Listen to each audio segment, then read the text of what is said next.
غزوہ موتا 8 ہجری جمادی الاول۔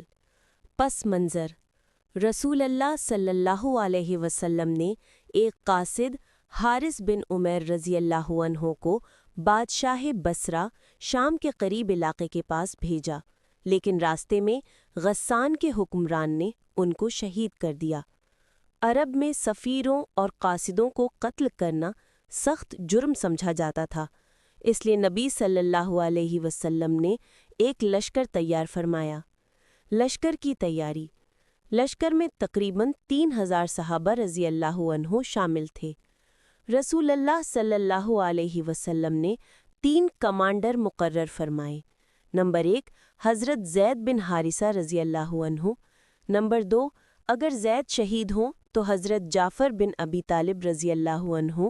نمبر 3 اگر وہ بھی شہید ہوں تو حضرت عبداللہ بن رواحہ رضی اللہ عنہ۔ اور فرمایا اگر یہ تینوں شہید ہوں تو پھر مسلمان جسے چاہیں امیر بنا لیں۔ جنگ کا آغاز۔ مسلمان لشکر شام کے علاقے موتا میں پہنچا۔ ادھر رومیوں اور غسانیوں کی بڑی فوج تقریباً 2 لاکھ تعداد کے ساتھ آ گئی۔ مسلمانوں کے صرف 3000 تھے، لیکن ایمان اور حوصلہ بلند تھا۔ شہادت کے واقعات۔ نمبر 1 سب سے پہلے حضرت زید بن حارثہ رضی اللہ تعالیٰ عنہ علم لے کر لڑے اور شہید ہو گئے۔ نمبر 2 پھر حضرت جعفر بن ابی طالب رضی اللہ تعالیٰ عنہ، جو حضرت علی رضی اللہ تعالیٰ عنہ اور نبی صلی اللہ علیہ وسلم کے چچا زاد تھے، جھنڈا پکڑا۔ دشمن کے وار سے دونوں بازو کٹ گئے تو انہوں نے اپنے جسم سے جھنڈا تھام لیا۔ آخرکار وہ بھی شہید ہو گئے۔ نمبر 3 پھر حضرت عبداللہ بن رواحہ رضی اللہ تعالیٰ عنہ آگے بڑھے اور وہ بھی شہید ہوئے۔ نمبر 4 قیادت حضرت خالد بن ولید رضی اللہ تعالیٰ عنہ کے ہاتھ میں تھی۔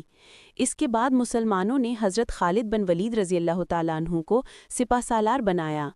انہوں نے کمال حکمت سے لشکر کو ترتیب دیا، دن رات لڑتے رہے۔ اللہ نے ان کو سیف اللہ یعنی اللہ کی تلوار کا لقب دیا۔ خالد نے چالاکی سے فوج کو پیچھے ہٹایا تاکہ مزید نقصان نہ ہو، یوں مسلمان بچ گئے اور مدینہ واپس آئے۔ نتیجہ اگرچہ مسلمانوں کی 3 بڑے کمانڈر شہید ہوئے، لیکن دشمن کو مسلمانوں کی بہادری اور ایمان کا اندازہ ہو گیا۔ یہ پہلا موقع تھا جب مسلمانوں نے رومی سلطنت کا سامنا کیا۔ رسول اللہ صلی اللہ علیہ وسلم نے مدینہ میں ہی بیٹھے اللہ کے حکم سے یہ سب مناظر صحابہ رضی اللہ کو بتا دیے اور شہداء کے نام لیے۔